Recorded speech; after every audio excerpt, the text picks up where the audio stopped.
नमस्कार। मेरा नाम विश्वास उतगी है। आज आपके सामने न्यू इंडिया कोऑपरेटिव बैंक, जो बंबई का उसको हेड ऑफिस है, 13 तारीख के रात को 9 बजे के बाद रिजर्व बैंक ऑफ इंडिया ने एक नोटिफिकेशन निकाला। उनके नोटिफिकेशन के तहत कुछ चीजें साफ हो गई कि ये बैंक 6 महीने के कार्यकाल के लिए इसके सभी जो बैंकिंग ट्रांजैक्शंस है इस पर पूरी तरीके से पाबंदी आ जाएगी। 6 महीने का पीरियड बहुत बड़ा होता है।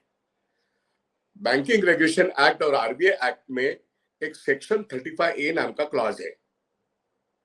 इसके तहत ये आरबीआई कार्रवाई करती है जो बैंक बैंकिंग के जो रेशियो है, मान लो नेट एनपीए कितना होना चाहिए, ग्रॉस एनपीए कितना होना चाहिए, क्रेडिट डिपॉजिट रेशियो कितना होना चाहिए, मुनाफा कैसे आता है, कितने बैड डेट्स है, सारे जो रेशियो है ये अगर बैंकिंग नॉर्म्स में नहीं है तो आरबीआई ऑडिट और इंस्पेक्शन करने के बाद कार्रवाई करती है। तो न्यू इंडिया कोऑपरेटिव बैंक के बारे में ये सारा होने के बाद पिछले 3 साल के बैलेंस शीट देखने के बाद रिजर्व बैंक ऑफ इंडिया ने ये कार्रवाई की है। और ये कार्रवाई बैंकिंग क्षेत्र में नहीं है, हर हफ्ते में एक कोऑपरेटिव बैंक खत्म होती है। इस कोऑपरेटिव बैंक का विशेष ये है कि 6 महीने के लिए इसका लाइसेंस तो विड्रॉ नहीं हुआ है। लाइसेंस विड्रॉ नहीं हुआ, नंबर 1 की बात, लेकिन सभी ट्रांजैक्शन पर पाबंदी है। और फिर एक एडमिनिस्ट्रेटर आके बिठा दिया, वो स्टेट गवर्नमेंट का आदमी हो या कौन हो, या आरबीआई तय करेगा, वो आ चुका है। सवाल वो नहीं है। सवाल ये है कि सेक्शन 35A आने के बाद बैंक का भवितव्य, जहां पे जो हमारे लॉकर होल्डर है उनको लॉकर ऑपरेट करने को सहूलियत मिलती है, वो लाइन लग गई है, सब जगह हल्ला गुल्ला हो रहा है, लोग परेशान है। लोग परेशान इसलिए है क्योंकि वो डिपॉजिट विड्रॉ नहीं कर सकते, डिपॉजिट ऐड नहीं कर सकते। लेकिन आरबीआई ने ये कहा है कि हालांकि Reserve Bank of India licence अपने पास रखती है और 6 महीने के बाद इस लाइसेंस को कंटिन्यू करना है या रिन्यू करना है, ये परफॉर्मेंस होने के बाद देखेंगे। लेकिन उन्होंने ये कहा है कि हाँ, हम रिकवरी करेंगे, हम इसका परफॉर्मेंस देखेंगे, एडमिनिस्ट्रेटर क्या करता है और बाद में ये तय करेंगे। लेकिन तब तक deposit insurance credit guarantee corporation को, जो आरबीआई की सब्सिडी है, उसको कहेंगे कि आप 5 लाख ड्यू डिलिजेंस करो इस बैंक के सारे डिपॉजिट्स का, और वो करने के बाद जिनको 10 लाख है उनको 5 लाख तक दे दो, क्योंकि 5 लाख इंश्योर डिपॉजिट है।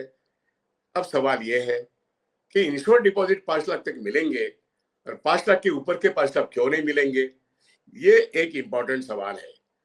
सारा पैसा तो डिपॉजिटर का है, बैंक खतरे में आती है तो डिपॉजिटर भी खतरे में आता है।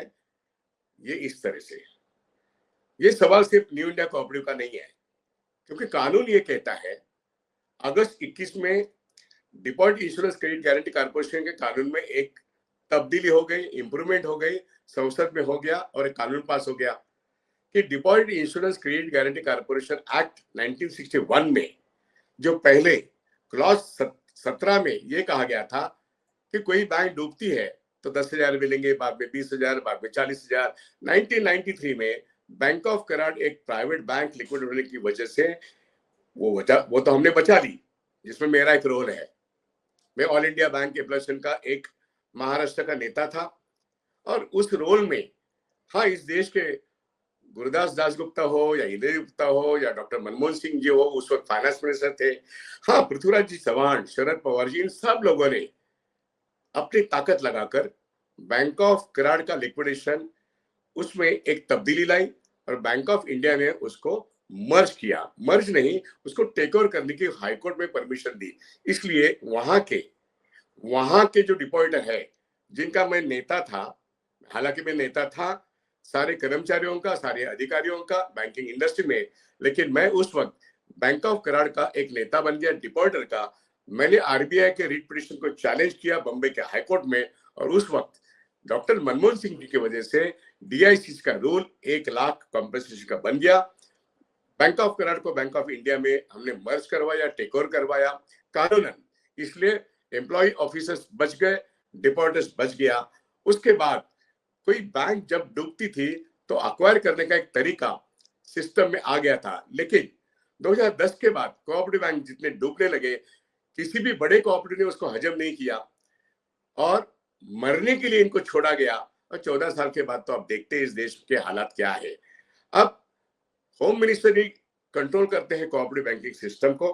अब banking regulator reserve Bank of India है और बैंकिंग कोऑपरेटिव बैंकिंग का सुपरवाइजर जो पहले स्टेट हुआ करता था वो अब रिजर्व बैंक ऑफ इंडिया ही है। फर्क यह है कि अब लॉक स्टॉक एंड बारल हर हफ्ते में एक कोऑपरेटिव बैंक को खत्म किया जाता है और 5 लाख की बात लिक्विडेशन के बाद आती है। यहाँ पे न्यू इंडिया में 5 लाख की बात डिपॉजिटर के हित में अभी हम देंगे, ये बात आरबीआई 13 तारीख को कहता है। डीएससी से कहता है आप डी डिलीजेंस करो, आप केवाईसी नाम देखो और देने को शुरू करो। बहुत अच्छी बात है, इसका हम स्वागत करते हैं। मैं खुद सारे संगठन का नेता था।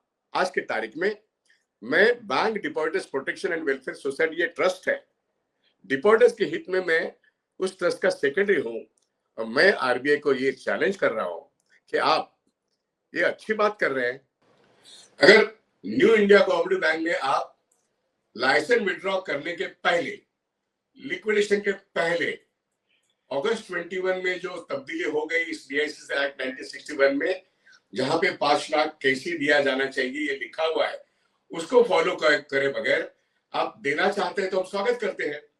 लेकिन आरबीआई 13 तारीख को जो बोल रही है वो करके दिखाएगी नहीं। मुझे नहीं लगता कि आरबीआई ये कर पाएगी क्योंकि ये कानून के खिलाफ होगा, और करती है तो हम स्वागत करते हैं। मेरा कहना यह है कि हम न्यू इंडिया कोऑपरेटिव बैंक के सारे तमाम लोगों को, जो आज के हालत में 24 घंटे में हमने हजारों लोगों को इकट्ठा किया है, और बंबई में गोरेगांव में पहली मीटिंग कल सवेरे 10:30 बजे केशव गोरे ट्रस्ट हॉल में होगा, जहां पे समाजवादी ताकतों ने, जैसे जॉर्ज फर्नांडिस है, रंजित भानु है, तमाम जो हिंदू मजदूर सभा, हिंदू मजदूर किसान पंचायत के नेता लोग, जिन्होंने बम्बई के मजदूरों को इकट्ठा किया और उनकी ये बैंक बनाई, वो इतिहास अब ढल चुका है। अब ये बैंक पॉलिटिकली उनके अपोनेंट्स के हाथ में गई है और बैंक का सत्यानाश हो गया है। सवाल सत्यानाश कैसे हुआ है वो मेरा नहीं है। मेरा सवाल, हम बैंक डिपॉजिटर को पैसे कैसे दिलवाएंगे? तो 5 लाख पहले लेंगे, वो लेने के लिए आरबीआई को हम खुलासा मांगते हैं कि अगर आप कहते हो 13 तारीख के स्टेटमेंट के जरिए हम आपको डीआईसी के जरिए देंगे तो जल्दी दो, नहीं तो हम बंबई हाईकोर्ट में जाके ये कानूनी सवाल क्या है ये न्यायालय को पूछेंगे। नंबर 1 की बात। दूसरी बात, मुझे 5 लाख मेरे रकम थी, ये किसने कहा है? मेरी रकम 1 करोड़ है, तो आप मुझे 5 लाख दोगे और जाओगे चलो फुट जाओ? नहीं चलेगा। 5 लाख के ऊपर का मेरा 95 लाख रुपीस कहां जा रहे हैं? आपको जवाब देना पड़ेगा, क्योंकि डीआईसीसी एक्ट 1977 में मुझे मेरा हक ये लिखा हुआ है कि in case of a default of a bank I am entitled to get entire money of my deposits. आज की तारीख में मैं सवाल पूछता हूं आरबीआई को, डीआईसीसी को, सरकार को, क्यों सिर्फ 5 लाख आप मुझे दोगे? 5 लाख के ऊपर का भी पैसा मेरा है, 5 लाख के नीचे का भी पैसा मेरा है। तो आप कानून के जरिए सिर्फ मुझे 5 लाख दोगे और मेरे 95 लाख अगर 1 करोड़ है तो आप कहां पे रखोगे? ये मेरे पैसे का गबन है, मेरे पैसे की चोरी है। ये चोरी आरबीआई और सेंट्रल गवर्नमेंट करती है, डीआईसीसी करती है, ये मेरा आरोप है। अगर ये आरोप गलत है तो आप कोर्ट में आके सफाई दो। ये कल के पूरे आंदोलन का मुद्दा है। ये मुद्दा सिर्फ न्यू इंडिया कोऑपरेटिव बैंक का नहीं है, ये मुद्दा तमाम बैंकिंग इंडस्ट्री का है, तमाम कोऑपरेटिव बैंकिंग सेक्टर का है। पिछले 25 साल में 450 कोऑपरेटिव बैंक खत्म हो गए, हर हफ्ते एक कोऑपरेटिव बैंक खत्म हो रही है। डिपॉजिटर्स के कंधों पे बैठ के बैंक्स बढ़ते हैं, और जब बैंक डूबते हैं तो डिपॉजिटर्स को पहले मारते हैं। मारने के लिए क्या सिर्फ डिपॉजिटर है? इस देश का ये कानून बदलना चाहिए। 5 लाख के ऊपर का पैसा भी मेरा है, मेरे कंधे पे बैंक बढ़ती है, और जब बैंक डूबती है, जो कर्जा डुबाने वाले हैं वो बैंकिंग रेगुलेशन को मतलब पूरा वायलेशन करते हैं। उनको सजा हो या ना हो, होनी तो चाहिए, लेकिन आप डिपॉजिटर को क्यों सजा देते हो? ये मेरा सवाल है। रास्ते की लड़ाई और बंबई के हाईकोर्ट की लड़ाई कल के सभा के बाद बहुत सारी सभाएं होंगी, आंदोलन तेजी पकड़ेगा। ये आंदोलन सिर्फ न्यू इंडिया कोऑपरेटिव बैंक के लिए नहीं है, तमाम ऐसी सारी कोऑपरेटिव बैंक और बैंकिंग सिस्टम में डूबने वाले निजी क्षेत्र के बैंक, अभी IDB bank for the sale है।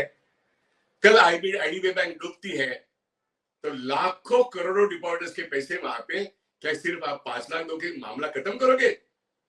सवाल यह है कि बैंकिंग इंडस्ट्री में एक बहुत बड़ा भूचाल आने वाला है और इसलिए न्यू इंडिया कोऑपरेटिव बैंक की लड़ाई अहम बनती है। जितने सारे बैंकिंग ऑर्गेनाइजेशन है उनको ठीक ढंग से इस तरफ ध्यान देना पड़ेगा। बैंक चलते हैं डिपॉजिटर की ताकत पर, डिपॉजिटर्स की ताकत को नहीं समझोगे तो सिस्टम कोलैप्स हो जाएगा। इसलिए हम आरबीआई को आगाह करते हैं, डीआईसीसी को आगाह करते हैं, मेरा पूरा पैसा वापस करो, नहीं तो आपकी खैरियत नहीं है। लोग जाग उठे हैं, आपने प्रॉमिस किया है 5 लाख का, बिफोर लिक्विडेशन आप मुझे तुरंत 5 लाख देने का वादा करो। आपने नोटिस निकाला है, आप 5 लाख कब दोगे इसके लिए सवाल है, नहीं तो हम कोर्ट में जाएंगे, रास्ते के लड़ाएंगे। कल की पहली मीटिंग है, ऐसे बहुत सारी meeting new India cooperative bank के बारे में होगा। सवाल डीआईसीसी को है, सवाल आरबीआई को है, सवाल सेंट्रल गवर्नमेंट को है। इसलिए एक बहुत बड़ी लंबी लड़ाई बैंकिंग इंडस्ट्री में डिपॉजिटर के हित में हम करने जा रहे हैं। आप बड़ी संख्या में कल केशव गोरे ट्रस्ट में सवेरे 10:30 बजे ये मीटिंग होगी, आप वहां पे हाजिर हो जाएंगे। मैंने तमाम पत्रकारों को वहां पे बुलाया है, तमाम ट्रेड यूनियन लीडर्स को वहां पे बुलाया है, क्योंकि यहाँ पे वर्कर्स का पैसा, हाँ, जॉर्ज फर्नांडिस से लेके जितने भी समाजवादी ताकतें उनके मेंबरों का पैसा इस बैंक में है। 2583 करोड़ का डिपॉजिट है। 2 लाख से भी ज्यादा लोग इसके जिसको कहते हैं डिपॉजिटर्स है। हम जो बैंकों के लोन डिफॉल्टर्स है उनके खिलाफ भी लड़े हैं, लेकिन आज हम बैंक के डिपॉजिटर के हित में लड़ रहे हैं। हमारा पैसा, पूरा पैसा वापस दो, ये हमारी स्लोगन है। और इसलिए कल केशव ट्रस्ट हॉल में हम चाहते हैं कि लोग बड़ी संख्या में आए, इसलिए आज का ये वीडियो है। धन्यवाद, यहीं पे रुकते हैं।